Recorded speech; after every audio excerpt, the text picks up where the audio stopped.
Bless the Lord, O my soul, and all that is within me, bless his holy name. Thank you so much for tuning in to Armor of God again. As always, I hope you're going to learn so much from compilations like this one. And this one is indeed going to be a very super long compilation of the many things we've learned together for the past couple of years. And there are so many new people here, so I hope you'll find this one useful. Now here's the table of content for your reference, and I am going to kick this off with this spooky story. Some of you like this type of thing, some of you don't, but it's in some ways related to the clips I'm going to share later on in this compilation. But I suppose it's in some ways related to the other clips of the priests in this compilation. You'll see what I mean, so please listen to this. Now, my story takes place in New Orleans, Louisiana. Now, I gotta give you guys a fair warning. That place is extremely haunted. The whole city is. Wherever you go, it's gonna be some sort of haunting. But basically, me, my family, and my cousin's family all went there for her 21st birthday. We want to celebrate it, and that's where she wanted to go. So we went there, and we stayed off a hotel near Bourbon Street, and pretty much, I gotta tell you guys, it's very creepy at night over there. On Bourbon Street, fun. People, are doing crazy stuff, drinking. But if you take a left or a right down a side street, it is pitch black silence. It is straight creep. So I would recommend not doing that. Now in this hotel, it was a simple room. You enter the room to the right. There's a little hallway that had the sink and the bathroom. Then past the wall and the door frame, there were two beds to the right, a window in the back that was a huge window, and then a TV and some lounge chairs. So first night happened. We all get drunk, and we all decide, hey, we're going to go back to the hotel and freshen up. And when we said that, one of my cousins, actually earlier, he went back to the room to go to sleep because he was just tired and just, didn't really feel like doing the stuff. That's just how he is. And he was in my room. We were sharing the room. So I go, and I expect him to be sleeping, just kind of, just not really there, just being asleep. So I enter the room, and I'm pretty much, about to be really drunk, but I'm, a little bit drunk, let's just say that. And I enter the room, and I look up, and I see a full-fledged, full figure standing in front of the window to where it was blocking the light of the moon. Because the moon was bright that night, but it was straight up blocking the light. And it was just standing there staring at me, and I go, oh, hey, Victor. And it's my cousin's name, and I hear the response back. So I figured, oh, it's him. He's probably awake for something. I go, freshen up, and I walk out the room. Now, I go back to the room the second night, and I'm by myself. And it's around earlier this time, around 8 o'clock, 7 o'clock, and they're all out. I just had to go back to the room to get something. And I'm looking through my bags, and I'm near my bed, and then all of a sudden I hear the sink go on. Sink goes on, and I kind of freeze, and I go, all right, I know you're here. And I go, if you want me to leave this room, just turn off the sink right now. Immediately a second after, sink turns off. And I go, all right, I'm going to leave, let me get my stuff, and I'm going to go. So I left the room, and I honestly was a bit afraid, but I kind of didn't really want to think about it, didn't want to have it ruin my weekend, so I just went on with my day. Now, here comes the third night. Now, this night was pretty much the one that kind of was the icing on the cake. So this was the night before we all left. I'm in my bed, I'm sleeping, and I pretty much, I'm just sleeping, and then I wake up all of a sudden at 3, 4 a.m. in the morning. I look to my right, and my cousin's dead asleep. So I kind of I'm all right, there's something in this room that's not him. So I kind of slowly look up from my bed, and I can see this tall figure kind of staring out of the side of the wall where it goes to the hallway, kind of staring at it like me, just like this, looking at me. It's kind of staring. And I'm getting chills talking about this. And he's just staring at me. And I go, listen. I kind of whisper, listen, I don't know what you want from me. Please leave me alone. I'm going to go home tomorrow. I'm not going to bother you. And I hope whatever is troubling you, hope you fix it. And I see you just go, slowly go away from the wall. And I was wide awake for pretty much the rest of the morning. I think I got up and I kind of turned the lights on. I was looking around and there was nothing. So I just had to go on Bourbon Street and just try to find something to do. And then I got back to the hotel and they're like, were you out? And I go, yeah, I woke up early this morning, but in reality, I was afraid for my life. So that's pretty much what happened with me. And I think I had some sort of, what they say, an intelligent haunt, because it was responding to me very well. And for some reason, it was going after me. I don't know what that figure was. It didn't really bother my cousin because he didn't really experience anything, but it bothered me. And whatever it is, I hope it found peace. That's all I can say. You know, whenever these priests talk about the angels, and our guardian angels in particular, I love listening to that type of thing. Because for me, it's a reminder of how much God loves us that He assigned our own personal guardian to help, guide, guard, and lead us to heaven. Isn't that wonderful? You can always ask Michael to send more angels into a situation. You know, he's that chief and commander. My mother, my whole life as a teenager and young adult, was very off the. I had one foot in hell, the other on a banana peel, and she was worried about me. She was constantly sending her angel out. Go find him right now and get him home safe. And she swears that then within 20 minutes that I'd walk through the door, and usually not in a good condition, but at least I was home. I'm not condoning that. I would prefer go to Michael and see if he can rally up some troops in heaven to come into the situation. But, you know, they're one of the avenues we use. But, you know, we have the Trinity too. Like, don't ignore God to constantly just use the angels. When I see something going awry, and it's happening more and more in our country, where you can walk into a situation, suddenly there's like a riot happening around you. Like, what is happening? When I have said, Lord, let there be light, it seems to immediately take the power out of the evil in that situation. So I have a whole like litany of things I'll do if I see something getting out of control that seems to be not of God. And of course, I was also introduced to Father Winston, the exorcist from the Philippines. Apart from Father Joseph Iannuzzi, I think Father Winston is the second priest I've interviewed the most. And it's so fascinating, and I've had such a great time learning from him, especially when he shares stories and cases he encountered as an exorcist. We have jokes, and when we give lectures to priests, and we say you never send the demon to your next door neighbor. In the name of Jesus, go to the room of Father so and so. No, you never say. We all laugh at that because, you know, sometimes you encounter priests who do not believe in the devil. No, there are those who do not believe in the devil, or if they know, they know that the devil exists, but he has no power, etc. The way, so they do not. They laugh at the exorcist. So you say, okay, I will have an exorcism this afternoon, and I will send them to your room. And then the priest will say, "Oh, no, don't do that." I encountered one priest like that. And I said, I don't believe in what you're doing. It's all psychological. Oh, no worries, Father. I will send it to you to your room today. So, oh, don't do that. So he said, in a sense, they believe, but now they're afraid that I will do that. I had one early case. I was an early priest then.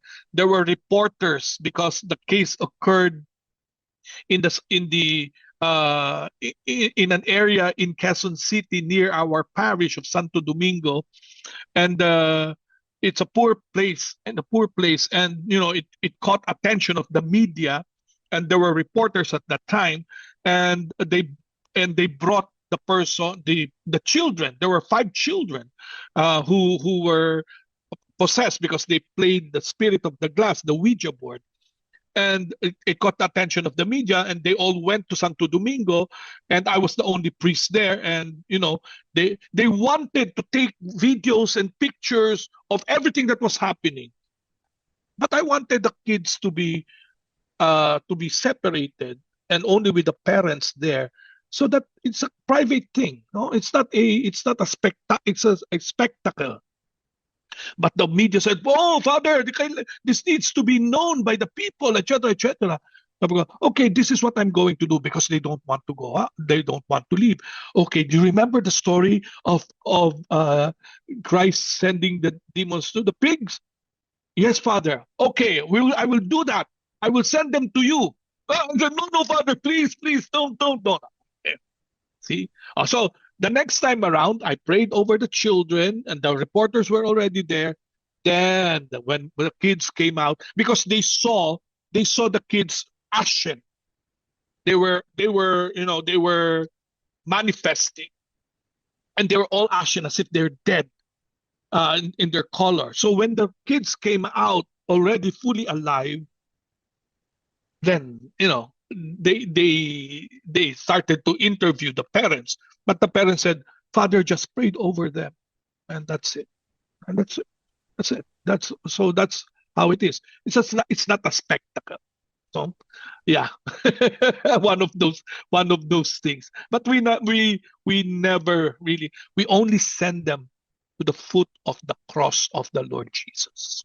So I've shared a while back about the Indian family and has been under attack by the evil spirits sent by their former maid. It started probably 2 years ago, and the situation turned out so bad that the husband had to send his wife and son back to India while he's living alone in Dubai, out of fear for the safety of the wife and kid. So here we can really see how these things can really put families in misery, exhaustion, desperation, fear. We hear priests talking about these hauntings, but it's not when we see it happening to real families out there that we can really see the devastating impact these things cause on the family, mentally and physically, especially when they're clueless on how to deal with it, as they're not Christians to begin with. Let me share you a brief clip of what took place. That's very... I just woke up and there was some sound over here. But it's very strange that lights are on now. Normally there's no activities during the night, but I could hear some sound.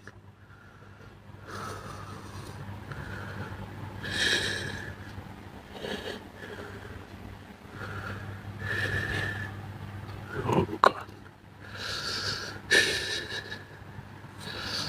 The haunting has begun.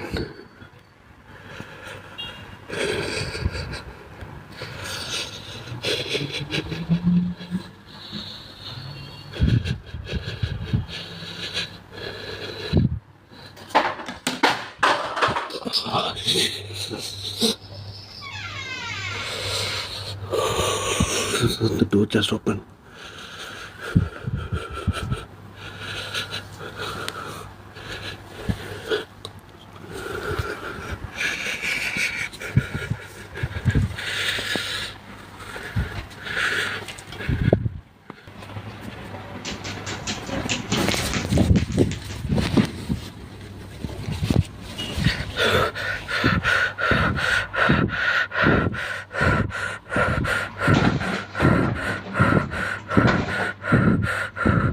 And I forgot to mention that in that 3 a.m. attack that you've just watched, according to him, during that time the lights are not working while the other electrical appliances in the house are all fine. He's documenting these things in the form of videos to share and ask for help, advice, and guidance from others because he's so clueless what to do about the whole thing. You know, there's constantly buzzing in my ears, constantly. It's like constantly somebody is like talking all nonsense in my ears. Initially I tried putting the earbuds in my ears to, as you guys suggested, for the noise cancelling. Unfortunately I got the fungal ear infection now because I come late at night, I take bath and I straight away go to sleep. I'm having a same dream over and over again every night and just terrorizes me. I'm kind of a bit terrified, and more than that I'm shocked for what actually I've discovered right now. I think it's because of the black magic and I had to find where it's been hidden. The problem is the everything was like whatever things has happened in the old apartment, so I was like a bit confused, like where can I actually go and find the black magic, because I covered the subject of curses with Father Winston before, and he provided a lot of good explanations as well as what to do about it during the interview. In fact, I specifically cited what happened to this Indian family with him because I really feel sorry for what's happening to them. One can argue that he's lying, but would you really if he had to actually send his family back home to India while he's there home alone, away from the family? At least that's how I see it. Anyway, remember the maid that I mentioned earlier who sent curses to this family? Well, it turns out the maid really did leave something behind. Check this out. okay, you see there's actually a whole maid over here, okay, and I was just trying to investigate like what was actually the damage, and I found a lump over here, okay. Over here I found a lump, so I just tried to stick out my hand inside. I'm not gonna touch it because it's kind of there's some bones, and what actually I can see here is this is my razor blade. You can see this, the there's even what you call that, the rusting in that. It's a bit old. So my razor blade has been tied completely to the bones. Okay, I don't want to. This is like my one shot in preventing whatever is happening with me. So I'm just going to take this everything as it is to the priest, and I'm just going to give it to him, and hopefully he knows what he can do with this. Okay, now after watching all that, and they are now fine, his wife and son are now back living with him, and nothing happened ever since that bone and razor were removed from the house. Anyway, listen to this brief explanation from Father Winston. This will help to put things into perspective on the whole thing. Listen to this. That is why often witches and curses, before they send curses, they try to divine first to see whether the person is protected or not. If the person is protected, they would not dare to send the curse. Because the curse, the demon that you will send, would come back and wreak havoc on the sender. So if a particular person, let's say a particular person is protected by the grace of God, the witch will not send the curse, because God is the one that protects the person, and the demon will come back with a vengeance, retaliate against the witch and the one who paid for the witch. Now, if the person is protected by an amulet, by a talisman, or by a higher evil spirit, the demon will also not come in, because it will not be able to do what its intended action be, because there is a protecting evil spirit. I also shared a clip, the conversation that took place in the movie Nefarious. Let me share this again with you, and then I'll share the later part of the explanation from Father Winston. Listen to this for a moment. When did you possess Edward? It doesn't work that way. Can't just possess someone. We need a series of yeses. So you're saying it's a process? Of course it's a process. How does it work? It's complicated. Try me. I'm smarter than you think. Oh, you're smarter than I think. Okay, James. We offer up a series of temptations, gradually increasing in terms of duration and intensity, degree of moral inequity. Absence of baptism in this case allows us to begin work long before the age of reason. At 3, age of 5, maybe a theft of a toy car can do a great deal. Then we move on to bigger and better things. At 8, grandmother's gift of a Ouija board gave us immediate access to his decision-making, so we began steering them without him ever calling into question exactly who was doing the steering. Enough yeses and few enough nos gave us increasing rights over the victim's physical and mental processes. Did that track, James? It seems random, almost unfocused. Well, that's what we want you to think. We have a level of focus beyond your comprehension. As a matter of fact, everybody around him, friends, family, they didn't even notice the changes. It happened so incrementally. They just thought it was Eddie being Eddie. We knew exactly what we were doing, when, where, and how he was giving consent, and the exact moment that we achieved each new degree of control. Degree? Control host body comes in degrees. There's stages, each with its own name and characteristics. And those are? From top to bottom, extreme temptation, obsession, infestation, finally possession, subjugation. And Edward Wayne Brady Fully subjugated. That's why we're having this conversation. Yes, we... Now in that clip we've just listened to, the demon talked about the process of putting someone under their control to possess them eventually. So with that in mind, listen to this explanation by Father Winston. But in our view, in the exorcism ministry, it's not actually that the evil spirit will not, that the evil spirit of the curse will not do its part, but actually the spirit already guiding the person is already telling the spirit, this person is already ours, don't disturb. We will work together against the person at the appropriate time. So this is where you find persons with amulets, persons with talismans, thinking that they are protected, but that is illusory. In reality, what happens is that this amulet, or the spirit that controls the amulets, is telling other spirits, this is already mine. We will work on him later on when he is weak, then we will work in his life, we will work against him, etc. He will get sick, he will like, this is how it is, this is how it works. So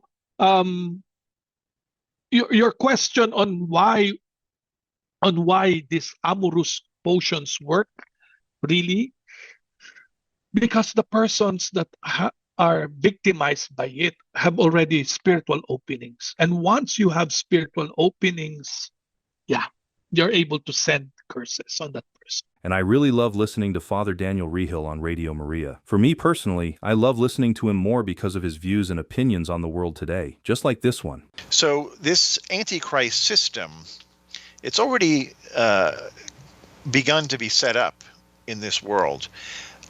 You can see this Antichrist momentum taking root all over the planet, but even in our own country here in America. You know, all the classrooms used to have crucifixes in them, even the public schools. Courthouses, same thing. Hospitals, Catholic hospitals. Go to a Catholic hospital today and you won't see a crucifix in the room because they don't want to offend anybody. That's true. In our own Catholic hospitals right here in Tennessee, that's true. You know, we have caved in to the amoral majority. That's what we've done. We have laid down and let them walk right over us. But you must know that this is already happening. You'll notice that the Antichrist would change the times of the sacred feasts and the holy days. He's already accomplished this for many of our holy days. Few believers know what the feasts of the Lord are. People are often surprised when they come to church and find out it's a feast day. That we don't pay much attention to it. We don't have a Catholic calendar in our home to know what days are more important than others and what we're celebrating, and what days we're fasting, and what days we're abstaining from meat. And we've had our holy days replaced with holidays that originated in Babylon and pagan cultures. So think about Christmas. It's rare to see a nativity set up on somebody's lawn. What you see now is Santa and all the reindeer. Santa has eclipsed Christmas in most Christian homes. It's sad to say, but it's true. And Easter, you know, this great day, the highest feast we have in the church, the resurrection of Jesus Christ from the dead. For many, it's just about bunny rabbits and chocolate, you know, and that's all it is. All Saints is so eclipsed by Halloween. You know, Halloween is the new high holy day of most people. I know that for a fact from parents that literally pulled their children out of the Catholic school because we weren't celebrating Halloween. Can you imagine? Good luck to that family, because Halloween, you might not realize this, but anything that gives honor and glory to the devil is not good. And Halloween has become a day of dressing up like demons and Satan and all sorts. For the adults, it's even worse. It's very lewd costumes that are sexualized. But aside from the commercialism, you won't hear this from many people, but I'll tell you the truth. It's the high holy day of the devil, and horrible, unspeakable human sacrifices are committed all over the world on Halloween in the evening. And I remember the Exorcist of New York City was telling me years ago how many of the homeless would go missing a couple of days before Halloween, and they would never return. And the only way people knew is because they were regulars. They were regular people that would bring them food and things, and then all of a sudden they would disappear. They would be collected in vans by people, occultists, who would use them in human sacrifice. So it's a very evil day, and you don't want to have anything to do with a day that's that evil. So this culture of the Antichrist has already arrived, some would say. Earlier, we listened to that clip of Father Reehil talking about the guardian angels. Now, this one is a clip of Father Joseph Iannuzzi instead, where I asked him during the interview, why does it feel as though we don't receive any help or guidance from our guardian angels at all? The question is, why does it feel as though we do not receive any help or guidance from our angels. But the key word here is feel. When your angels are by your side, do not expect sensible feeling, but faith experience. Remember, angels are not physical beings, they're pure spirits. So you may not be able to experience them on the sensorial level with your smell, taste, touch, hearing, sight. Sometimes you may not even have an affection impressed upon you by them. But once you engage your faith, the faith experience becomes manifest. So it all depends on what you're looking for in terms of a confirmation from your angel. If it's a sensorial experience, feeling, don't wait for that. But if it's a faith experience, it will always be there. Paul says faith is not by seeing, but by believing in the things that are unseen. And Jesus told Thomas, blessed are those who do not see, but believe. When you receive the Eucharist, I ask these people, what do you feel? When you receive the sacrament of confession, what do you feel? Do you feel anything? Some people don't. Do they believe that Jesus is entering them? Of course they do. Just because they don't feel confession doesn't mean it's not happening. These are eternal, spiritual, invisible realities, guardian angels, the sacraments, intercession of the saints, and the Blessed Mother, and so forth. Our guardian angels are there 24/7. The thing I would recommend for these individuals to come to this faith experience is reading a book about the guardian angels, true stories. By reading that, your faith experience grows in them. Read Padre Pio and his experience with his guardian angels. He had more than one. And we're all given different angels according to our mission number. Some have one, some have more. But the point is they are there 24/7. They do not sleep while we do. They never leave our side. If we enter into a state of recollected contemplative prayer, I believe we will be able to see them with the eyes of our soul. This is called internal vision. It's also known as the mind's eye. That's the word God uses with Catherine of Siena. He tells her, use your mind's eye and envision me within you. This is the way the servant of God, Luisa Picaretta, envisioned the child Jesus in the womb of Mary, through her imagination coupled with faith in her mind's eye. So if a person wants to have this confirmation of their guardian angel, enter into a state of contemplative recollected prayer and allow God to form within you the image of your guardian angel within your soul, and you'll see him there. This is also known as a substantial locution. A locution is a word or words that are spoken, but sometimes they also bring images with them. They could be successive locutions, formal locutions, or substantial locutions. The first two are ordinary gifts. The last, the substantial, is an extraordinary gift. But yeah, through prayer, through recollection, through faith, we can experience them. And as I've said many times before, I love it when these priests share their stories, just like this one, where Father Reehil shared his encounter with the devil. Now, manipulating situations. I had a very strange occurrence back when I lived in Manhattan. I had just converted back to the church, still working on Wall Street, and I had taken a spiritual director from this church downtown Manhattan called Our Lady of Victory, of all things. And he was a beautiful older Polish priest, and he would meet with me about once a week to talk about how I was doing and how my praying was going and all these sort of things. And I was going through a struggle at that time because life was so busy. Much of this being I was in sales at this point in time, and I was entertaining a lot of people, so my nights were full, taking people out to restaurants and wining and dining and all this sort of thing. And it was a lot, and it was starting to wear me down. And so the priest said to me, well, I think let's try for a month of trying to get home by 10 o'clock and don't drink any alcohol.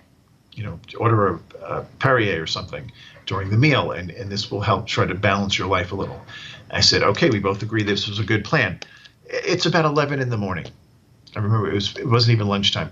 And I left the church. I walked out the door of the church, and right in front of the door was this very handsome man dressed in a beautiful suit.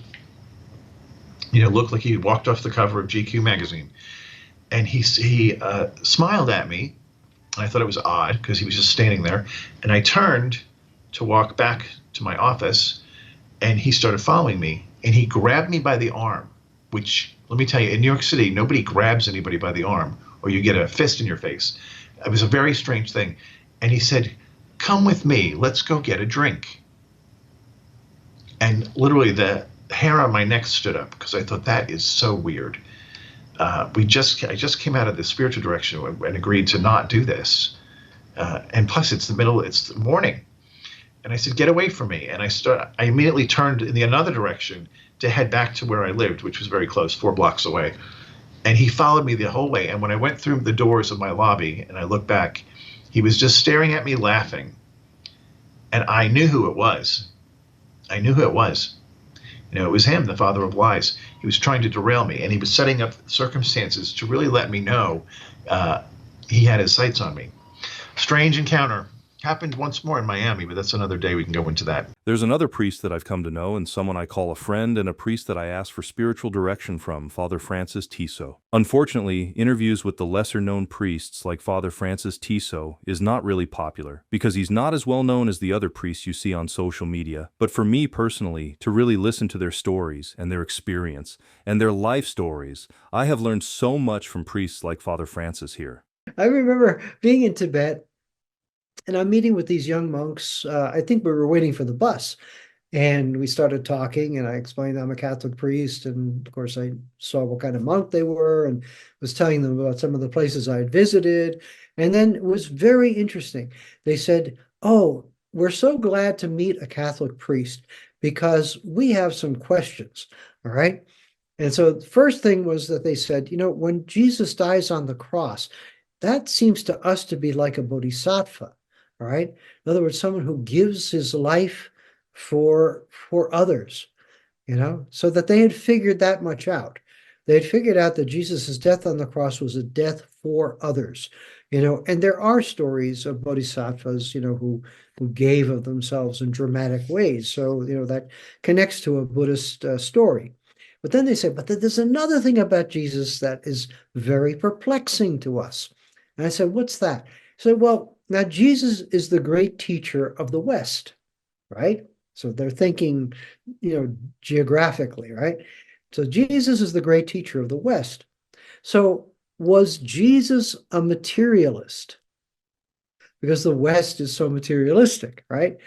And so now, know something, right? In Indian philosophy, there are the Charvakas who were strict materialists. Did not believe in spirit and so on and so forth. And there's no karma, no consequences to your actions, all of that.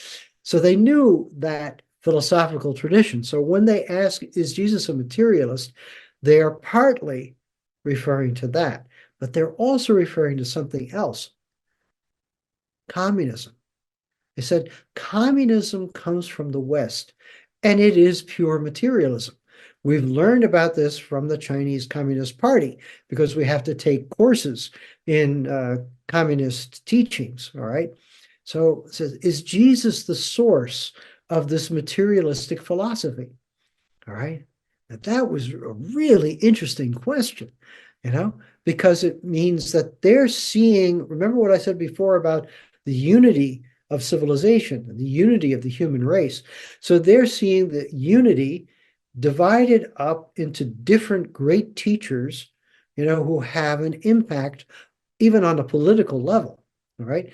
So then I went into an explanation, of course, what is Marxism, what is the Communist Party, and then what is Christianity, in order to make some distinctions. But even that, they really were grateful for that. But even for me, it was really helpful because I would never have even thought of making an explanation like that or having to make an explanation like that.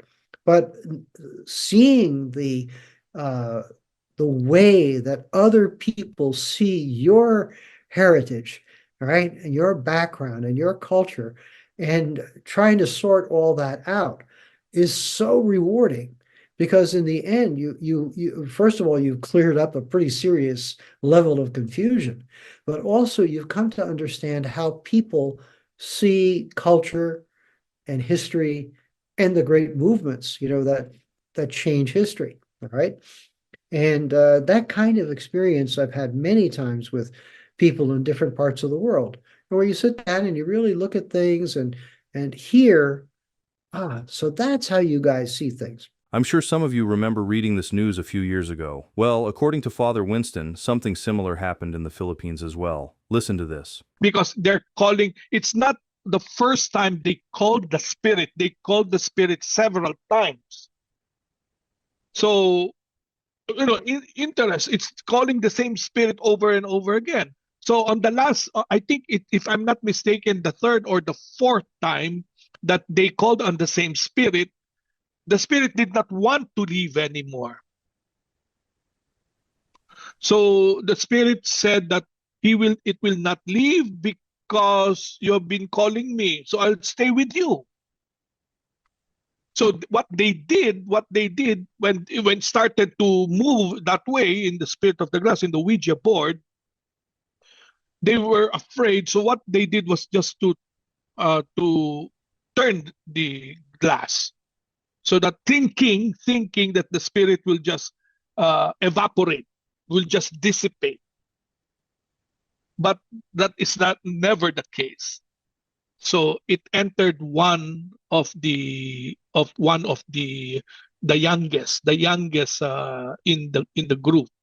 It entered that one, and then the boy got possessed and went to inside the house, got a knife, and ran after the other children that were playing. And then the boy collapsed, and then it entered the other kid, so forth and so on. And then they all collapsed afterwards, and they were brought to the church. So that's how the short of the story went. I was wondering what happens to those people who are possessed by the evil spirits, but they never asked for help from the church to cast those evil spirits out.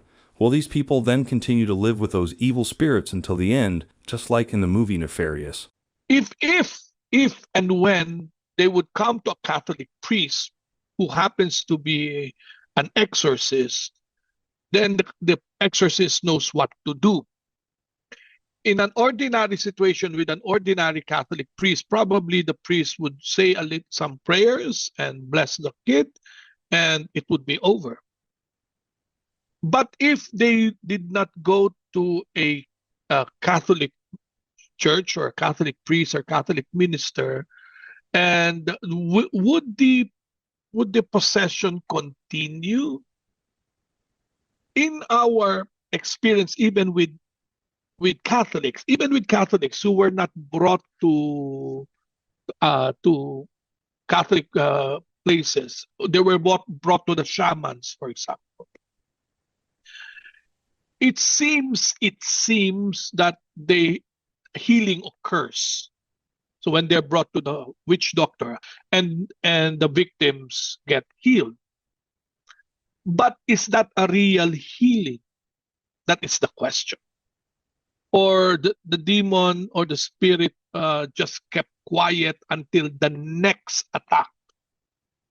And in our observation and experience, that is the reason why a story, a narrative is important, because you want to see if they had occult exposures in the past, no matter how far back it goes, childhood, infancy. Do they have these occult exposures, or were occult rituals done to the kids? And if the answer is positive, yes, then you have an opening. We call this a spiritual opening to the occult, which means that in these cases, the occult spirits have a hold on the person. It's not active, it's quiet, but it's moving in the background. So your question, will they remain possessed? Probably not. But the spirit already has a hold on them, so that the next time around, because of this occult opening, it's easy for them to get possessed again. And we have seen this several times in the provinces. Or they can be easy targets of curses. So or sicknesses that are spiritual in nature, because there's already a spiritual opening in this sense. And I think the explanation provided by Father Winston in the following clip will provide you with a better understanding of how the ministry of exorcisms operate. We are always looking for openings. No, people, when they come to us, we are asking for a narrative, a written narrative, because we need to know the background. And then there's a checklist also, at least in the Archdiocese of Manila Office of Exorcism. When the case officer interviews the victim or the patient, we interview, and there's a checklist of what we call the 4 openings. 4 openings includes 1, habitual sin, habitual unrepented sin. So it's a sinful lifestyle. And in the sinful lifestyle, there are many things that you can enumerate. So it's an enumeration there. And then the second one would be childhood trauma. And you can have also a lot of things under childhood trauma. So you have to find what were done. For example, sexual abuse, verbal abuse, physical abuse. You have you have those things. And then the third one would be exposure to the occult. Rituals done by, do you have grandparents or any ancestors involved in the occult? Do you have occult practices, superstitious practices? What are those superstitious? Have you done, for example, offerings, blood offerings, or food offerings, or clothes offerings? Or have you visited pagan temples? And have you done offerings in those temples? Did you drink water from those temples? Did you drink, these things? There are many things there. Or did you bring with you objects from those temples? So those are questions asked. And there are also other items there. And then the fourth one is, have you ever communicated with spirits? So did you do Ouija board, or Spirit of the Coin, or Charlie Charlie, or all those things? Or whenever you pass by a tree, you talk to the spirits and ask permission to be given a safe passage? Do you carry with you amulets or something from dead people? Do you carry it with you? Or do you have statues or images that came from cemeteries? So those are itemized things. So beside the story, the narrative, there are also other things there. And when you find that they have this, then you know that they have openings, and spiritual openings for that matter. So that is always the thing there. Once we know the spiritual openings, we have an idea whether this case is really a case of demonic intrusion or something else.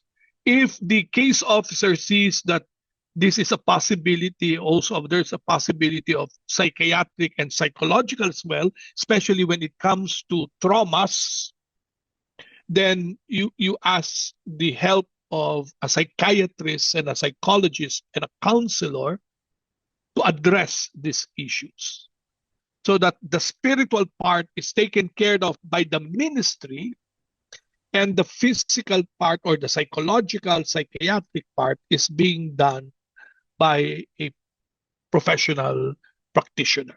It's a counselor, mental health, psychiatrist, or a psychologist. About those people who are always so scared, to the point where they are even scared of going to the kitchen at their own home at night. Again, there's always a background for that. No, there's always a background of why we are afraid. I mean, I think for many of us, I don't know in the West, but even my nephews and nieces who were born in the US have their own fears.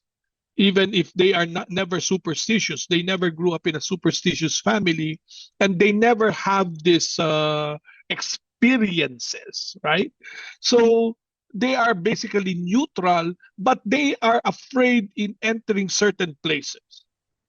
So I think that is normal, especially if we understand fear as the shrinking back of the mind because of an impending evil or an impending danger to life. So if you sense that there is a danger to life in a particular place or situation, you often are afraid of that. So that is something I think that is very normal. But when you have fears of certain places in your house, the question is why? You have to ask the question why.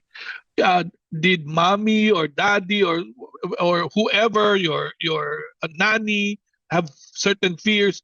Did they ever have an experience of something bizarre when they were kids? So that is always a question. And if the answer is yes, then it's probably the root of it. Or they see things, then you have a question on that area as well. So it does occur quite common in us to have fears. Excessive fear can be psychological in nature. There must be a background to it. You also want to see if they have ever experienced something strange or bizarre that molded their views when they were kids, when they were young. And is it an opening? Is it an opening? Yes, it can be an opening, especially if we start to offer something. What do I mean by that? In certain cultures, even in the Filipino culture, people do not want to pass by a row of trees, for example, a row of trees, and they're afraid to pass that area because they think there are beings there, enchanted beings. And so what do they do out of the fear? They offer. So that offering is an idolatrous practice, superstitious practice. So that would now become an opening. People who would there are here in where I'm assigned in this province, there is a small barrio or a place, a small hamlet that the road going to that place is a cemetery. So that's the only road going to that place. So nobody wants to go home already dark because they're afraid that because they're going to pass by the cemetery and they might see something. But they cannot help it if they need to pass. So they bring in something to appease the spirits so that the spirits will not manifest themselves, right? So that is it. And when you think about it, in Asian culture, we have fireworks, right? We have fireworks. And what is the purpose of fireworks during New Year? To drive out evil spirits. That's it. We just make it fun because of the fireworks, but actually that is the original intention behind the fireworks. So you do something bizarre in order to cast out something that is bizarre. I would also like to share something from a priest that I really listen to a lot, Father Carlos Martins. And as always, there's a very good message as well as reminder from him that I'd like to share with all of you here. The faith, the grace we get to believe is a free gift from God. Nothing we do merits it. And it's a free gift. The Lord gives it because he is a giver. There's nothing we've done to earn it. He just bestows it. But that faith, that gift, it demands a response from us. That response needs to entail good works. It has to entail that we are given the faith not simply for ourselves, but to disseminate. Of the Protestant doctrine of it is by faith alone that we merit salvation, that by which we are judged by the Lord, and that nothing we can do can be commensurate with that free gift of salvation that the Lord gives, that we can't earn salvation. They are right in that we can't earn it. Nothing we can do will pay the price that Christ has already paid, or that will equal the price and even surpass what he has done. Nevertheless, because we have received such an extraordinary gift, it is right and just that we incarnate that gift, that we pass on the faith through good works, through kindness, through generosity. And this is how, in fact, friends, that the faith really spread. It didn't spread because of the work of the priests and bishops. I mean, they contributed to it as Christians and even through the duties of their office. But it was through people's encounter with Christians and how different they are. And this brings us to something that I've identified and been aware of in different people in the faith. Now, myself being a convert to the faith, I converted when I was 21 years old. I was a college kid at the time, and it completely changed my way of living. It changed my way of being.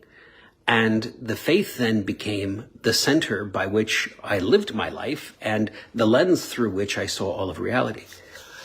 But I looked around and I saw people, and as a priest, you can really see this, that people will use religion selfishly, that they attend their Sunday Mass and check that they donated whatever amount that they donated to the church, even if it was an extraordinarily high amount.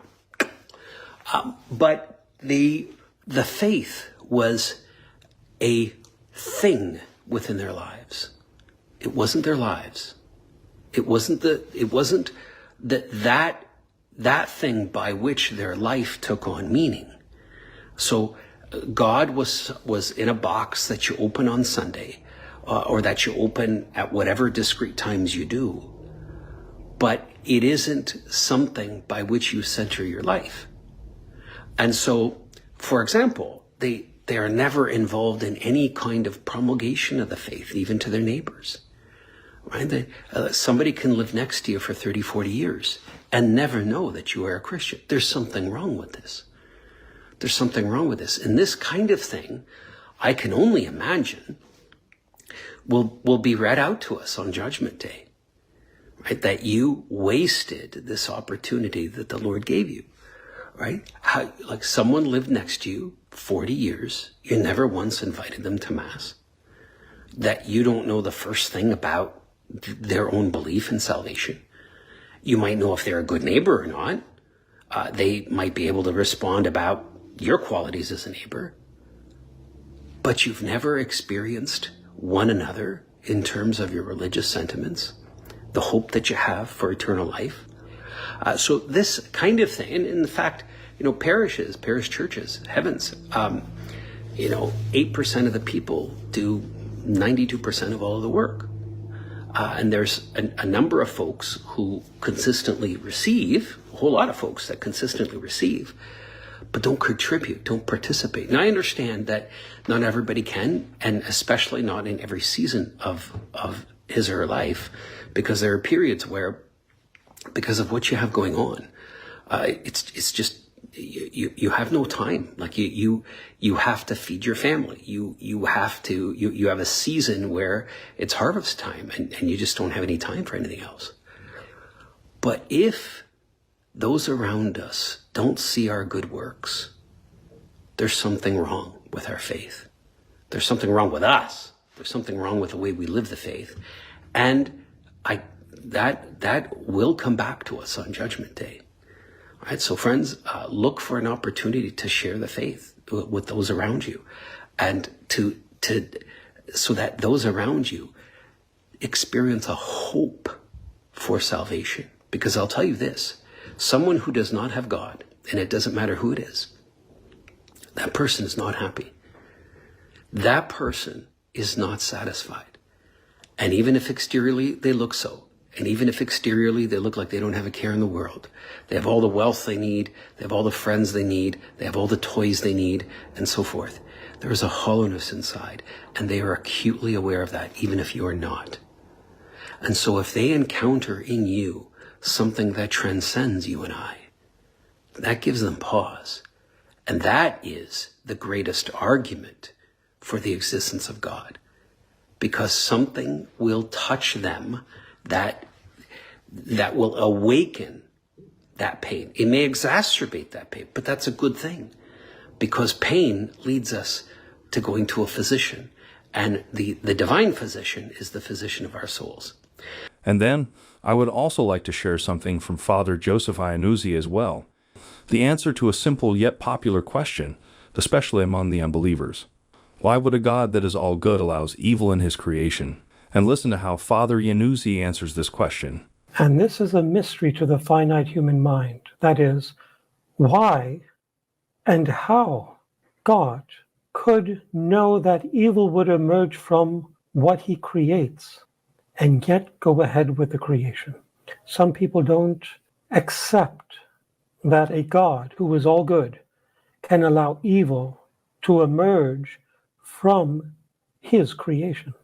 And some people also have great difficulty with God choosing an apostle who would betray him, lead to his crucifixion, and who would end up in hell for all eternity. These are the mysteries of God's omniscience.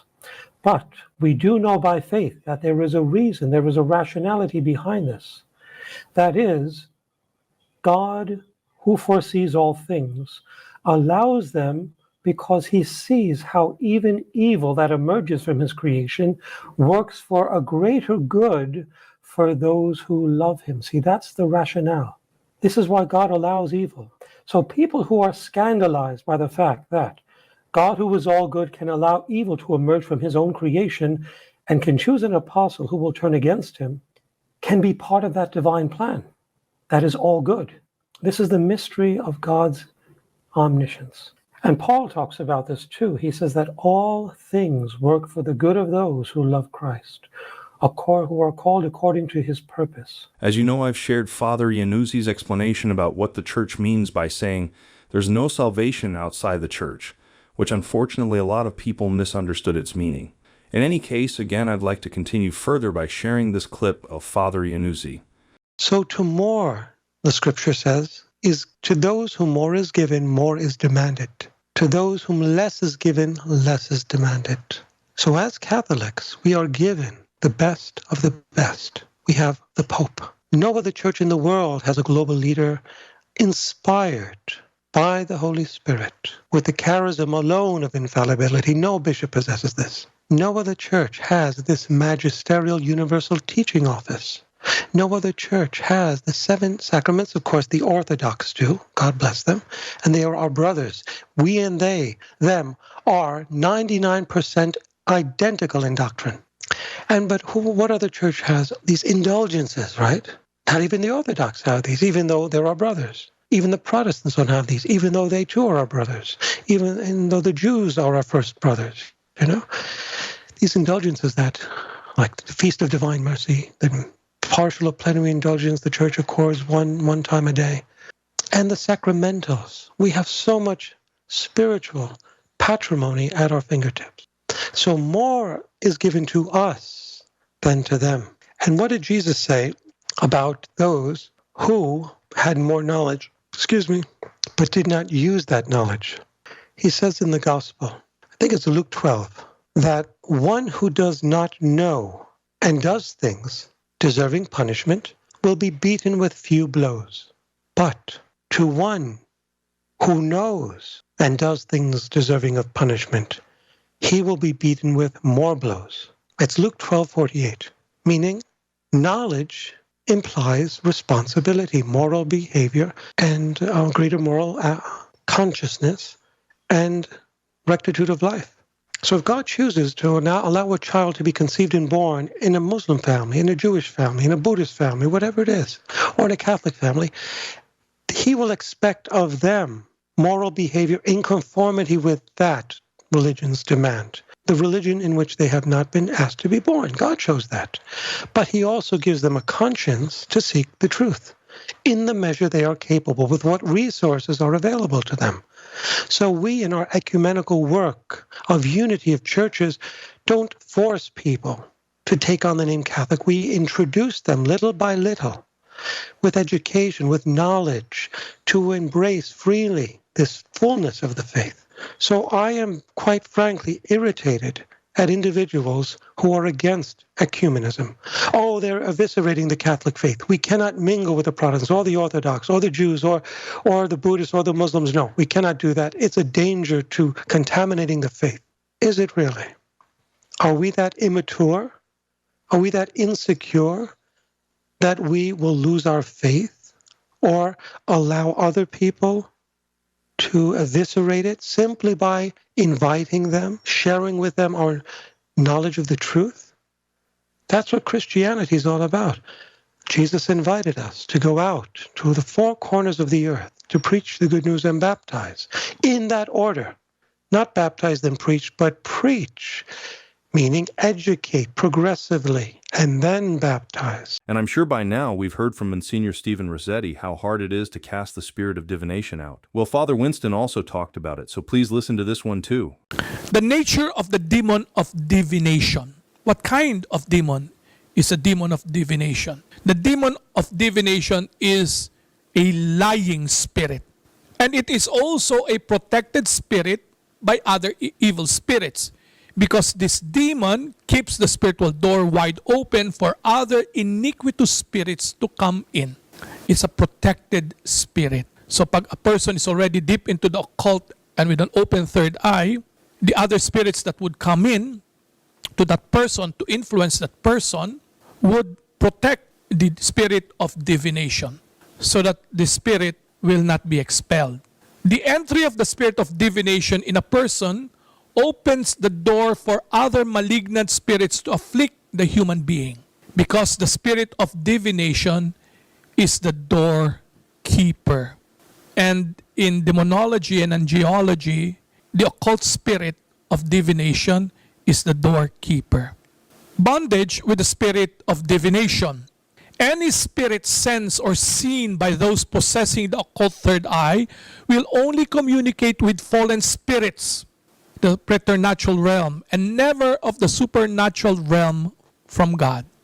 Even if they say they see the Virgin Mary, they see the angel or a saint, or they see God or Jesus Christ, these are all, if one is bonded to the spirit of divination, these are all illusions in the imagination given by the lying spirit of divination.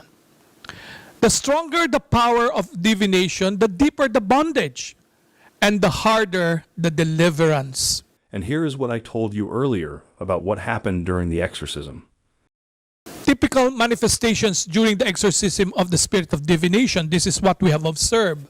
Some have difficulty breathing. Some have difficulty seeing or reading. Some have difficulty praying.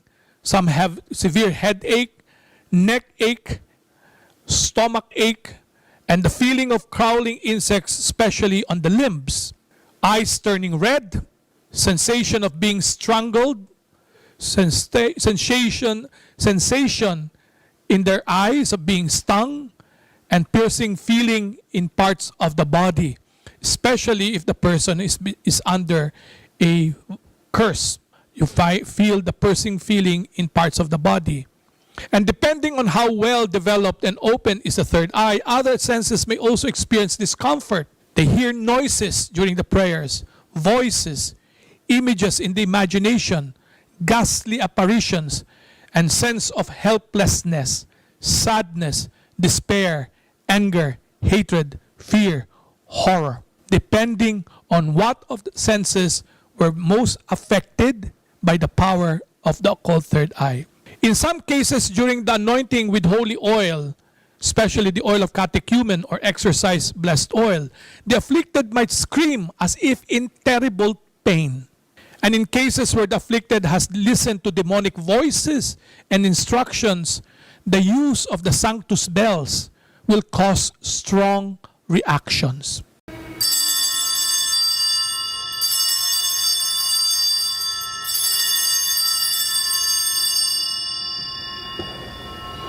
And in cases where the sense of taste is involved in demonic bondage, the use of blessed salt will cause a reaction.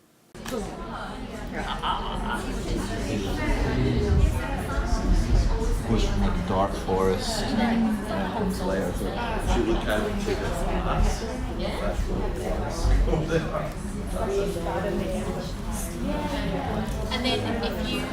And then there was this clip of Father Reehil talking about one of the common tactics of the devil. Saint John Vianney, who is the patron saint of all priests, was horribly harassed in supernatural ways by the devil.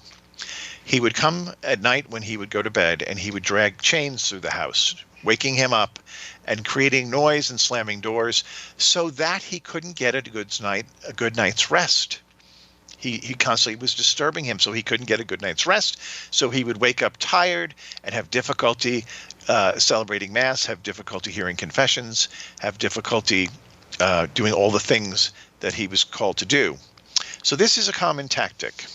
And most Catholics, if they're serious about warfare, tend to do so very much by the seat of their pants.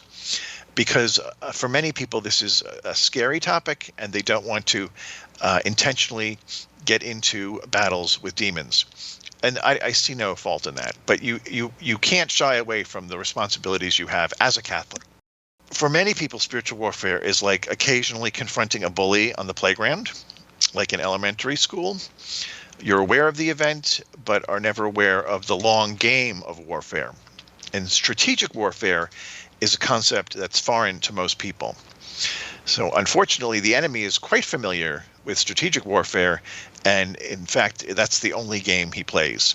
And he's been doing it for millennia, so he has lots of practice in working with human beings. What would be the end result of all this? Well, most believers approach warfare like they're playing checkers or dodgeball.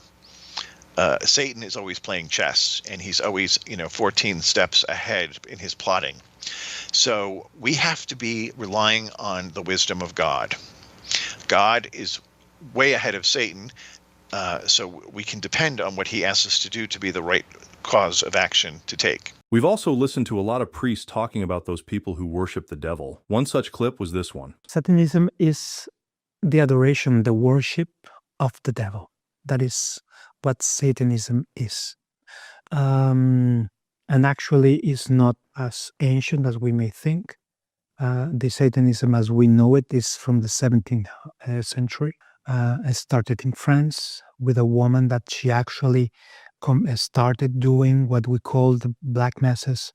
And so she make use of an apostate priest that celebrated a mass, and after the consecration, they take the host and they desacralize this host, and they did during those rites in the 1700s what we can imagine they do nowadays with sex and drugs. But it's something very new. Satanism as we may know it. And also we have to know that Satanism is not a unitary faith, as we may say so, because we have an atheist Satanism, like the Satanism of Anton LaVey from the United States. He didn't believe that the devil exists. He says that Satan is the desire of man to be what he wants. Satan is the image of the true realization of the true divinization of man. Satan is the image, but for him, the devil does not exist. But you have, for example, another sects that they really believe on the existence of the devil as a person, as we believe in the Catholic faith. So you have many different ways of understanding Satanism. But I could say that Satanism would be the worshipping of the devil. Well, the issue of cult is it's a topic on itself. What I can tell you is that unfortunately, satanic cults are growing wider in nowadays, above all because of the use of internet. Now it's very easy to know these type of groups. Now it's very easy to see them on video and to see the fascinating things that they do. Most of these satanic cults are linked to the use of drugs and sex. So people would be interested not in the satanic cult, but in the use of drugs and sex in that way. So they would be fascinating in this thing because of this reason. What we know right now is that these satanic cults are growing. They normally are not handmade, but house-made Satanism. So very small groups, 5, 6, 10 people with a head, and men and women that they get all together and uses Satanism as a pretext to do whatever they want on sex and drugs. That exists and is very widely in the world, is now very widely, but it doesn't affect into the true Satanism itself as a cult, as an invocation of the devil. They would be more pretext to have a weekend of extraordinary things with sex and drugs than a cult of on the devil. That's what I can tell you. It's a very wide topic. Many times in the past, and this is something I'm going to continue doing, is to warn people about the spiritual openings in their lives by sharing the clips of these priests. One easy example is when people dabble with the occult. The evil spirit needs an opening. They cannot just come in just like that, because God protects his people. So this is something wrong that I see, that evil spirits can just attack you just like that. They see you and I will attack you. No. They don't do that. That's not their thing. They attack because they're filled with hatred of us. So they really, when you have an enemy, you really want to destroy the enemy. That is how it is. They're filled with rage and hatred, and therefore they want to destroy us. But because God, our Father, the Almighty, protects us, they cannot just simply come and destroy us. They could destroy us completely, annihilate us, but God does not allow that. He allows certain attacks to come in to teach us a lesson. But unfortunately, we do not see the lesson. We do not see the lesson. And so instead of the small openings, we put big openings, as if telling the evil spirits, welcome.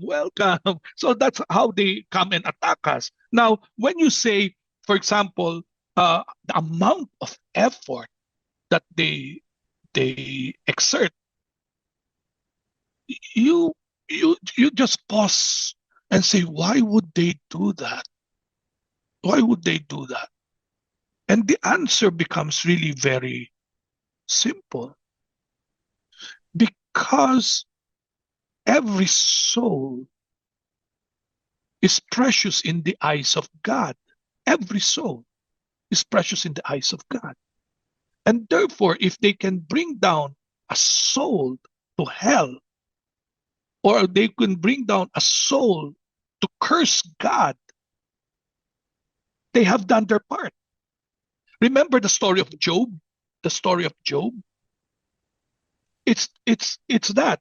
What did the devil challenge the Lord? He said, he blesses you. Job blesses you because you give him things. You bless him. But remove that all, and he will curse you. So the devil's intention is to hurt God and to destroy the human being. That's how it is. That's the human experience, the universal human experience. We bless God when things are doing well, but once things turn sour, we question, is there a God? Why is God doing this to me? What did I do? Perhaps there's no God. And so our hearts are embittered and we reject God. That's really a sign of a spiritual attack. But we were not aware that was a spiritual attack. So just one soul.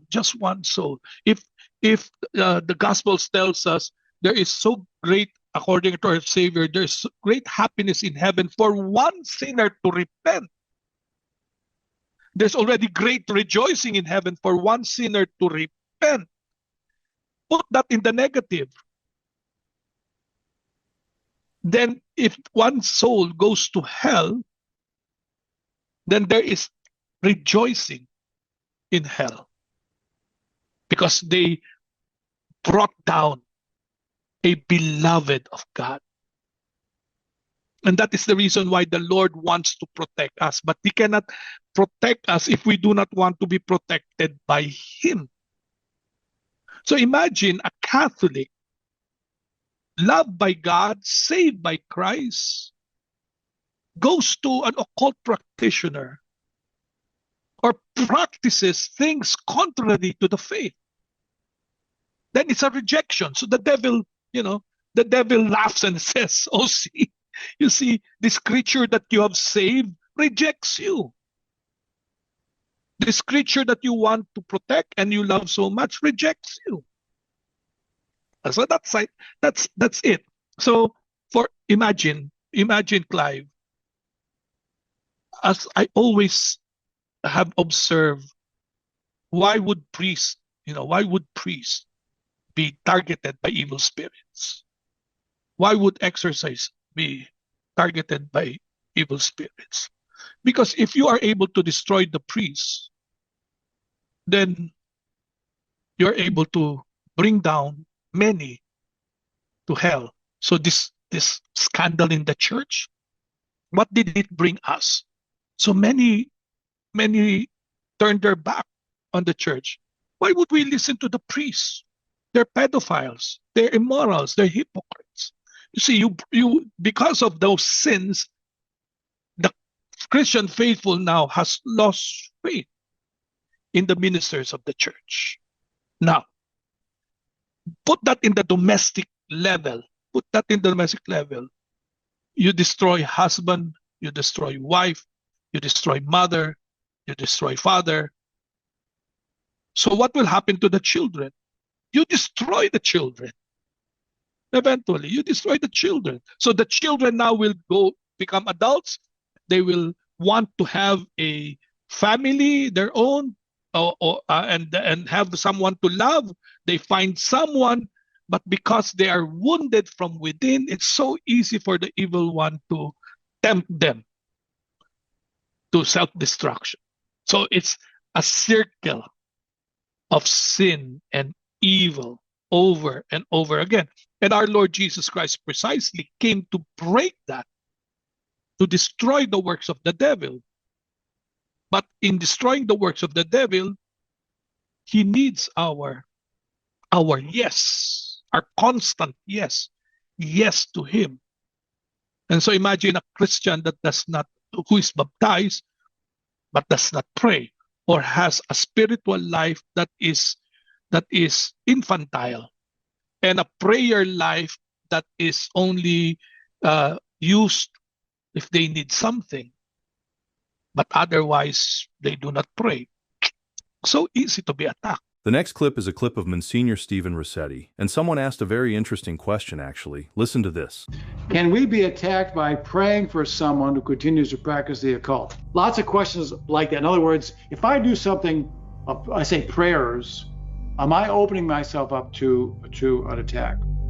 Here's a general rule of thumb. We don't recommend that the laity confront demons facia facia, which is why the prayers you use are what we call deprecatory prayers. You ask God to cast out the demons. As an exorcist, I will, in certain circumstances, i.e. a possession case, I will face the demonic presence and I'll command them to leave. Now, so there's a difference. But let's say one person was said, I was going, there's this kind of, I think, an evil place, and I wanted to throw some holy water on the streets. Well, frankly, I see no problem with that. The only thing I would be conscious of is, for example, I wouldn't recommend you go to Salem, Massachusetts and start throwing holy water on the street. You're allowed to be cursed by every witch in town. So prudence, but generally speaking, pray to God and to bless things, will be fine. But let's not be too frightened of evil, just trust in Jesus. Jesus is Lord, Satan's dust compared to Jesus. Satan's dust. And then, Monsignor Rossetti also shared a case he worked on before as he was answering the question, can dogs see spirits? Can dogs see spirits? The answer to that is yes. We've had a number of cases where, for example, there was one family I was praying with, and the house was totally infested. I mean, it was like a bad movie. Temperature things, banging, crashing, voices, it was just out of control. The dog, and the whole family was sleeping. I think I told you the story. The whole family was sleeping in one bed, the master bedroom, because they were terrified. And at the doorway, the dog's sitting there, trying to protect them, And so the dog knew, and we've seen that too, where this particular dog I knew would bark whenever the demons were approaching. Now they can't cast out demons, unfortunately, but they can warn you. So some dogs, yes. I think some cats too. For example, there was a cat, a recent situation where a guy was possessed and he thought it was crazy. He was looking over in the corner of the room and there was this dark shadow figure. He says, I'm just going nuts. And then the cat stares at it. He said, that's when I knew that I really did have demons, because that cat saw it too. And then there's also a clip of Father Reehil answering one of the questions he received during his radio show on Radio Maria. Can demons develop strongholds of influence over geographical regions? If so, is it possible for the church to engage in spiritual warfare against that and replace their influence? Absolutely, 100%. I'll tell you, I've felt it. I don't want to scare people, so I'm not going to name places, but I have been in places where I could feel the presence of evil just from, flying into the airport. You could feel this, it's almost like a heaviness, and it can be broken, but you break something, you can deliver the demons, but if you don't change the problem, they come right back and they come back worse. So if you're living in a city that's particularly sinful, let's pretend Sodom is still around and they're doing these terrible things in Sodom and Gomorrah. Sure, Nexus can walk in and he can take authority and cast them out. And then he goes on his merry way. And guess what? The next day they all come back and they bring their friends, and it's worse than ever.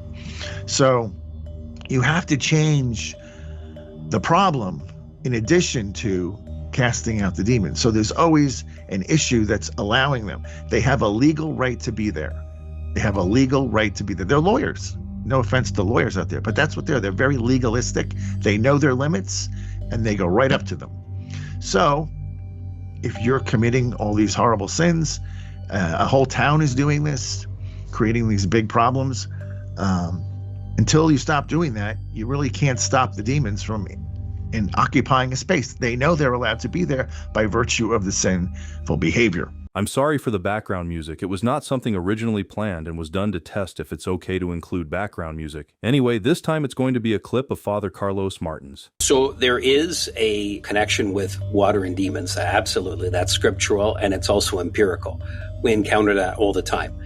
Both witches and Satanists like to gather around bodies of water. Is there a hierarchy? Yes. That hierarchy has a character that most people would probably not guess. So, for example, witches and Satanists, they don't play nicely with one another. They don't like one another. They're natural enemies. One is a patriarchal group, the other is a matriarchal group. They don't play well in the sandbox together. Is there a hierarchy within those two realms? Yes. But Satanism and witchcraft, by and large, are way less organized than what you would think. Case in point, when was the last time somebody knocked on your door and asked you if you'd like to join their satanic club, or asked you if you'd like to join their coven of witches? So they're not after new members like, say, religious groups, Christian groups are after new members. They're not out to evangelize, so to speak. So their hierarchy is much smaller, and it's different. It's organized around achieving the goals that they want for their sect or for their coven.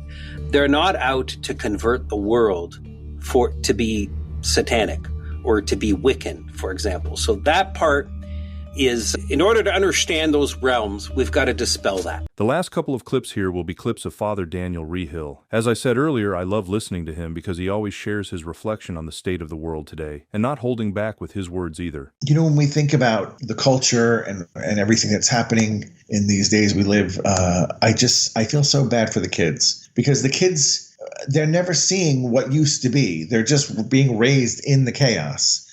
So it's important that they understand that this chaos is not normal. This is something new. All of these crazy policies, all these crazy ideologies, they're all new. This is not the way things were for many, many, many, many, many generations. But when you think about it, in today's world, it's so easy to go astray. I mean, it's so easy. There's just many wandering souls out there who are lost. They're confused. They are in desperate need of a shepherd to come save them. And there's many reasons for the straying. You know, there's the lure of fleshly indulgence. Oh, the world, the flesh, and the devil. Those three things, they just trap people and they drag them into the abyss.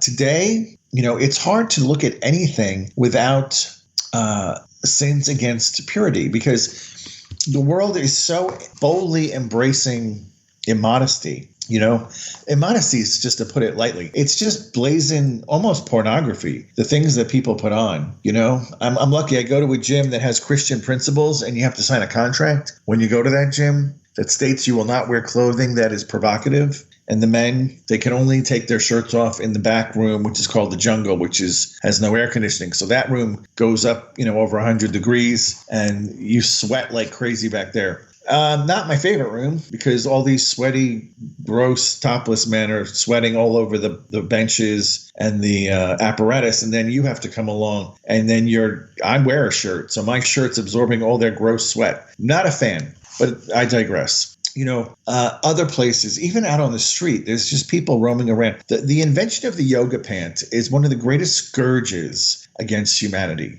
You know, wear your yoga pants to yoga and then change into normal clothing, ladies. Yoga pants are not meant to be worn to church, to the mall, to Kroger, on airplanes. Good Lord, what people wear on airplanes these days, it is disgusting. You know, people have just lost all sense of decency. I fly a lot, and I always take the aisle seat on the exit row. That's my seat. And I'm just appalled at what walks on a plane these days. Just the most sloppy, slovenly, just nobody takes any healthy pride in their appearance. Not anybody. There are certain people. They're mostly sitting in first class. They put on a jacket.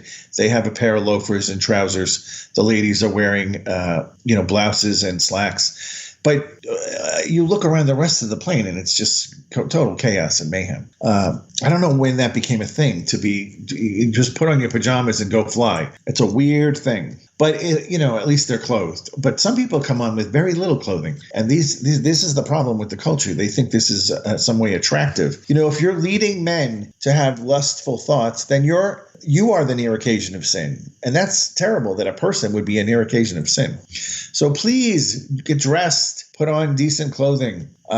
Let's pretend you're going to the wedding feast of the Lamb and the Blessed Mother, or the wedding at Cana. Imagine you're invited to the wedding at Cana. What are you going to wear? Remember, Our Lady's going to be there, Jesus is going to be there, and all their friends. The apostles are going to be there. They're going to be dressed appropriately. What are you going to wear? I hope it's not going to be, one of these dresses that has all these cutouts where everything's showing. Put on some clothes, people. Dress yourselves. And there's this clip of him, another one of his reflection on the current state of the world today. With all that's happening in the world, I think people who don't have any kind of spiritual insight, people who are spiritually blind, and I would say that's probably the majority of the planet these days, because grace comes by hearing, faith and grace through the word of God. And many people aren't listening to the word of God. So when you take out Christians, that's 5 billion people, then you have 4.5 billion or so, 5 billion people left that don't even look at the word of God, really. The Jews, of course, do, but they're a very tiny population. And of them, who is really applying those words to their life? Of both Christians and Jews, very tiny percentage. So small remnant listening. And those who are listening know that these days are very strange and dark. And I don't have to go through the litany. We all know the things. It's a bad time. So that's the one thing that caught my eye. Why have we not been struck by the flood? Because God said he wouldn't do that again. He said he would not destroy humanity or the world by water again. And the second reason is because Jesus Christ took all our sins on the cross at Calvary. So post-Jesus looks a lot different than pre-Jesus. People say to me all the time, Father, why is the God of the Old Testament so angry and the God of the New Testament is so merciful? It's the same God. But justice before Jesus had to be meted out. And because of the cross, the justice went on him. Jesus took the justice for us. But that is also going to hit a tipping point at some point. Why? Because it is mercy to correct the sinfulness of God's children. It is mercy. When we have a chastisement at this point in history, it will be a mercy. Because it will be the only thing that gets people to wake up and say, what is going on here? And fear has two reactions. One is to run and hide. The other one is to turn to God and say, please help me. And if God needs to send a chastisement to get his people to wake up, believe me, he will do it. So I pray every day, just send your angels to assist your children, especially your faithful children, that when these things come, they would have the grace of your peace and they would have the grace of trusting in your providence for them. And if you have those things, you'll always be okay. So that was the one thing that caught my attention. We have also shared multiple times the accounts shared by Blessed Anne Catherine Emmerich. And it is in Genesis 11 that we learn about what is considered to be the very first skyscraper ever built, or at least attempted to be built.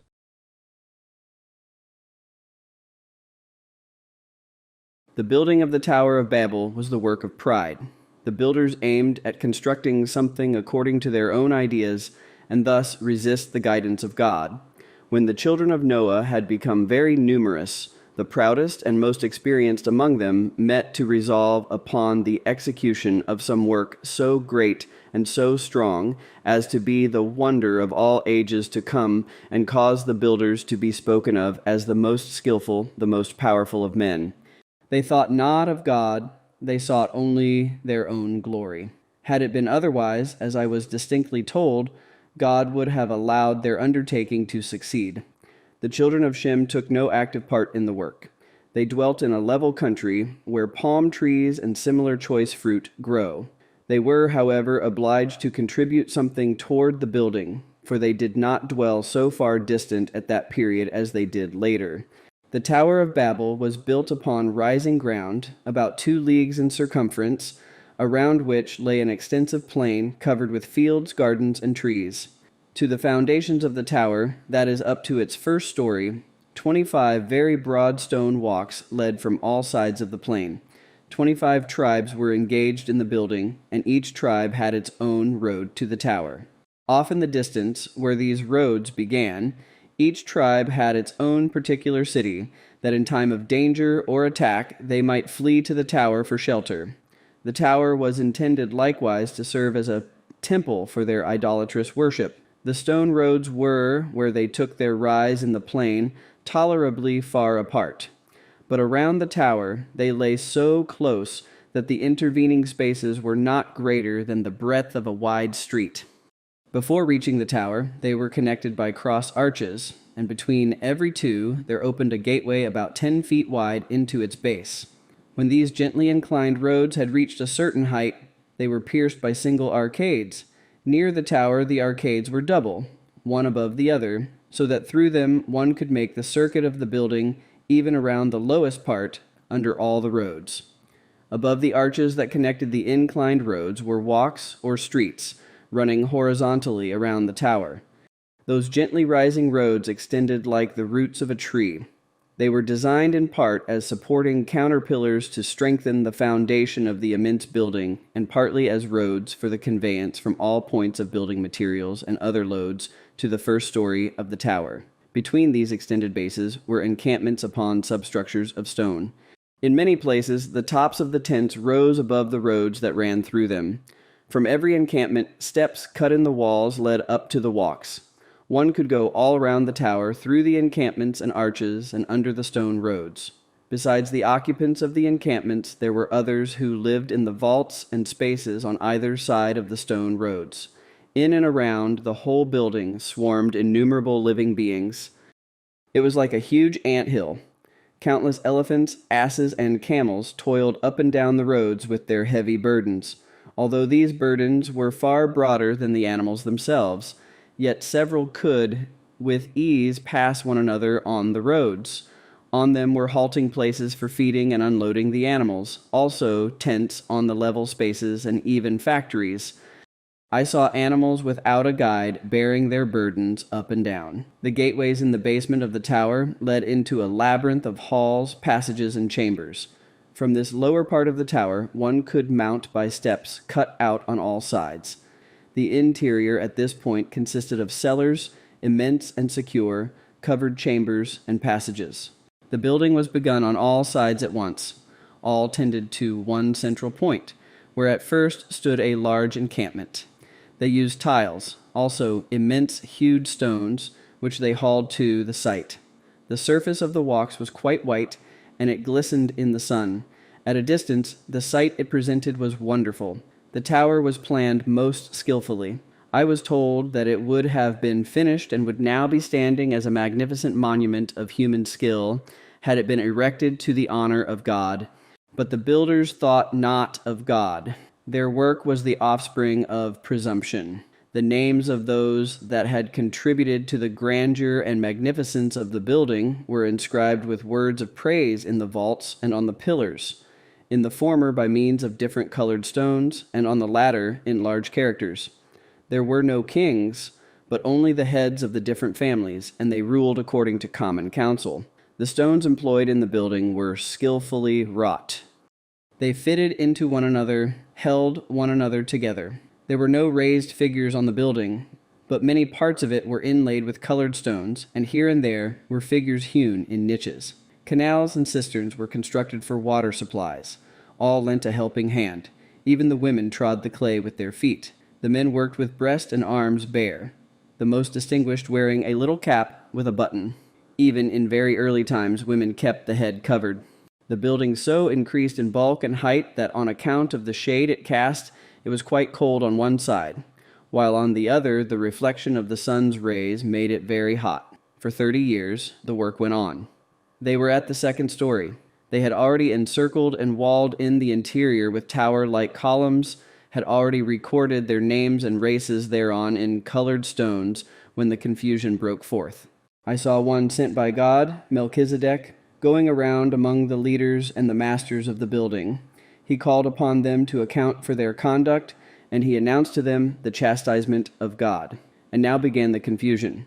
Many who had up to this time worked on peaceably, now boasted their skill and the great services they had rendered in the undertaking. They formed parties, they laid claim to certain privileges.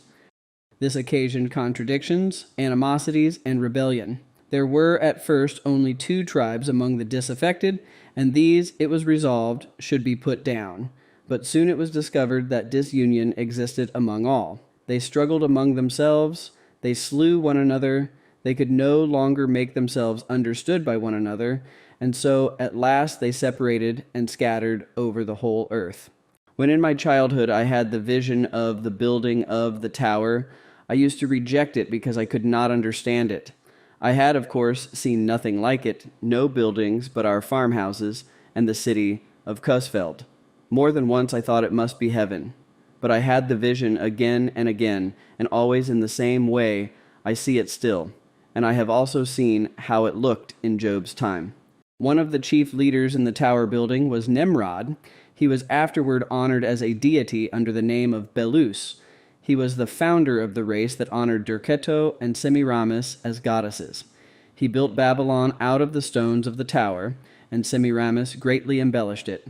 He also laid the foundation of Nineveh and built substructures of stones for tent dwellings. He was a great hunter and tyrant. At that period, savage animals were very numerous, and they committed fearful ravages. The hunting expeditions fitted out against them were as grand as military expeditions. They who slew these wild animals were honored as gods. Nimrod also, that is, where the door serves as an egress for the smoke as well as for the cows, drove men together and subdued them. He practiced idolatry. He was full of cruelty and witchcraft, and he had many descendants. He lived to be about 270 years old. He was of sallow complexion, and from early youth he had led a wild life. He was an instrument of the devil, and very much given to star worship. Of the numerous figures and pictures that he traced in the planets and constellations, and according to which he prophesied concerning the different nations and countries, he sought to reproduce representations which he set up as gods. The Egyptians owe their sphinx to him, as also their many-armed and many-headed idols.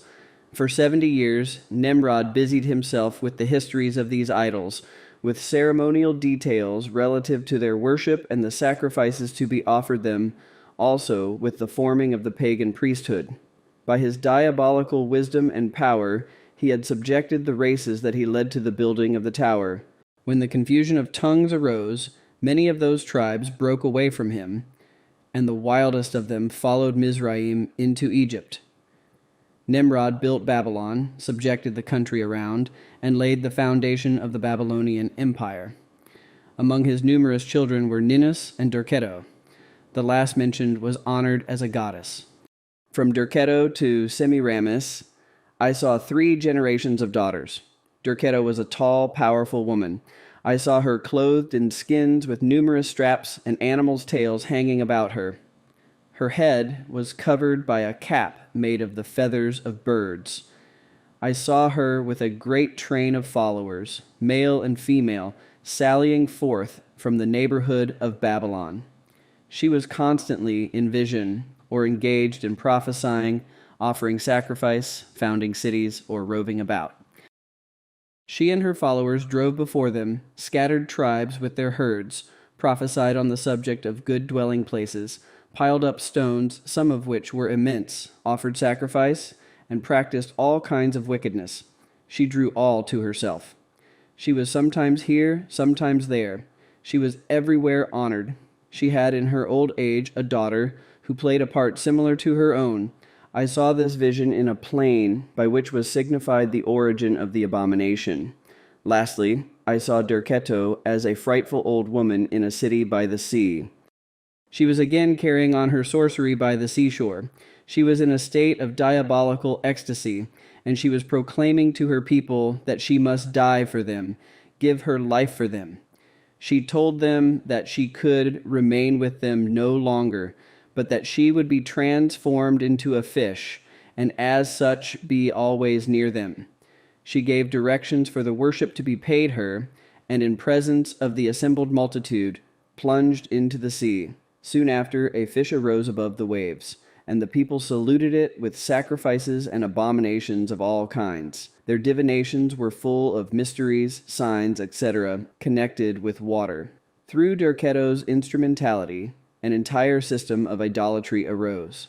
After Derceto, I saw another woman, the daughter of Derceto. This was still in Nimrod's time, for they belonged to the same age. I saw this daughter leading a life even wilder and more violent than her mother's had been. She was engaged most of her time in hunting, attended by crowds of followers. She often went to a distance of 300 miles, pursued wild animals, offered sacrifice, practiced witchcraft, and prophesied. In this way, numerous places were founded and idolatrous worship established. I saw this woman fall into the sea while struggling with a hippopotamus. Her daughter Semiramis I saw surrounded by all the kingdoms and treasures of the world, as if the devil were showing them to her, giving them to her. I saw that Semiramis put the finishing touch to every abomination of the Babylonian race.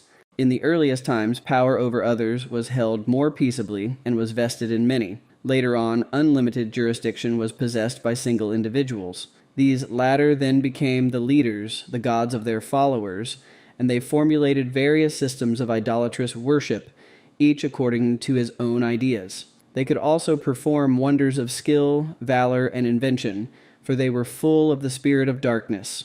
Thence arose whole tribes, first rulers and priests combined, later of priests alone. I have seen that in those days women of this stamp were more numerous than men. They were all in interior communication, connected with one another by feelings, thoughts, and influence. Many things narrated of them are imperfect recitals of their ecstatic or mesmeric expressions relative to themselves, their origin, their doings, uttered sometimes by themselves, at others by their devilish clairvoyance. The Jews also had many secret arts in Egypt, but Moses, the seer of God, rooted them out. Among the rabbis, however, many such things existed as points of learning. Later on, these secret arts became low, vulgar practices among wandering tribes, and they still exist in witchcraft and superstition.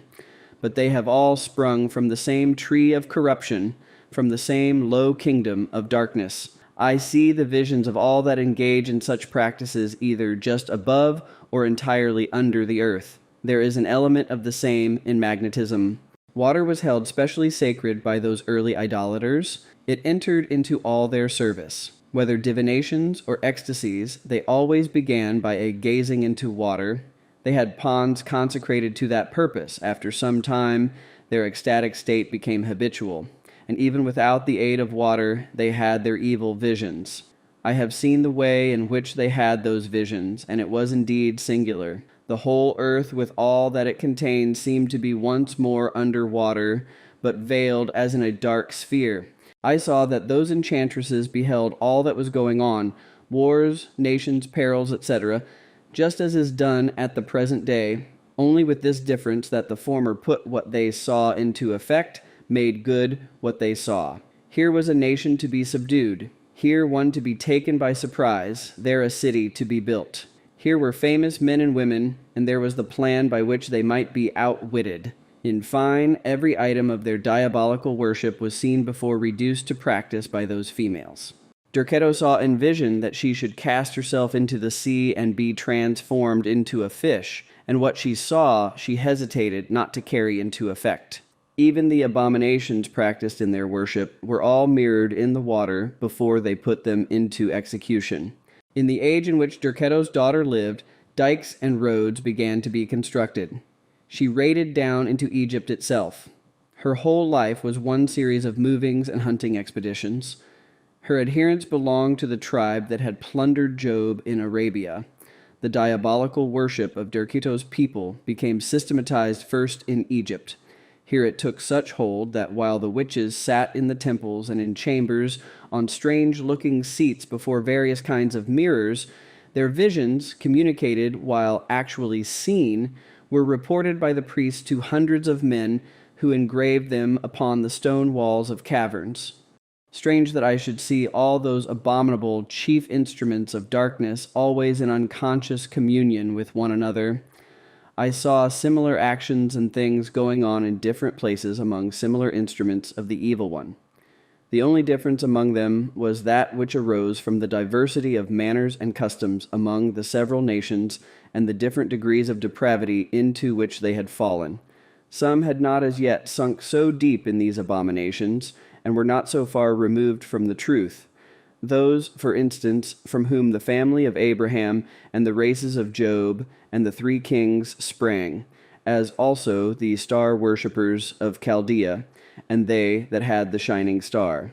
When Jesus Christ came upon earth, when the earth was soaked with his blood, the fierce influence of such practices was considerably diminished, and witchcraft lost much of its power. Moses was a seer from his cradle, but he was according to God, and he always practiced what he saw. Derceto, her daughter, and her granddaughter Semiramis lived to be very old, according to the general age of that time. They were tall, powerful, mighty, such as would almost frighten us in our day.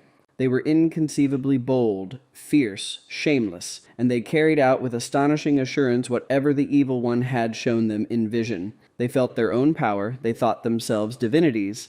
It is touching to see how the holy patriarchs, although they had frequent revelations from God, had nevertheless to suffer and to struggle unremittingly in order to keep clear of the abominations that surrounded them.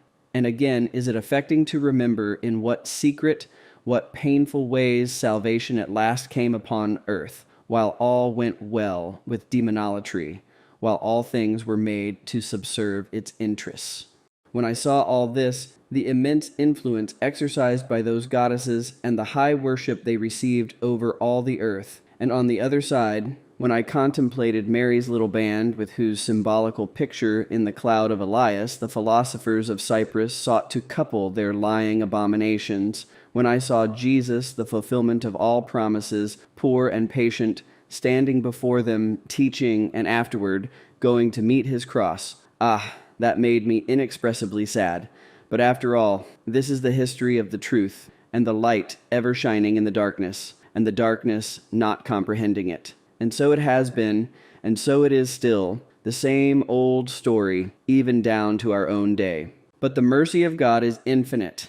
I have seen that at the time of the flood, many, very many, were saved from eternal punishment. Fright and anguish converted them to God. They went to purgatory, and Jesus freed them on his descent into hell. Numbers of trees escaped being uprooted by the waters of the flood. I saw them thriving again, but most of them were covered, choked up by mud. Well then, that will be all for the video this time. And as always, thank you so much for taking the time to be here again with us, and I sincerely hope all of you have learned a lot from interviews like this. A lot of people have been complaining that I'm putting out too much content that's focused on the devil and exorcisms. I would appreciate any feedback if you feel that I should reduce contents that cover these things and instead cover something else. But for me personally, at least based on my observation, a lot of you have been sharing your stories in relation to spiritual warfare. At the end of the day, what matters most to me is that all of you are learning. Again, if you have any feedback or suggestion, please let us know in the comments below. Anyway, if you like what we do and you'd like to support us, I left a link to our PayPal donation in the description box below, and from the bottom of my heart, thank you so much for your continuous support, contributions, and prayers. And until the next one, thanks again for watching, and may God bless you.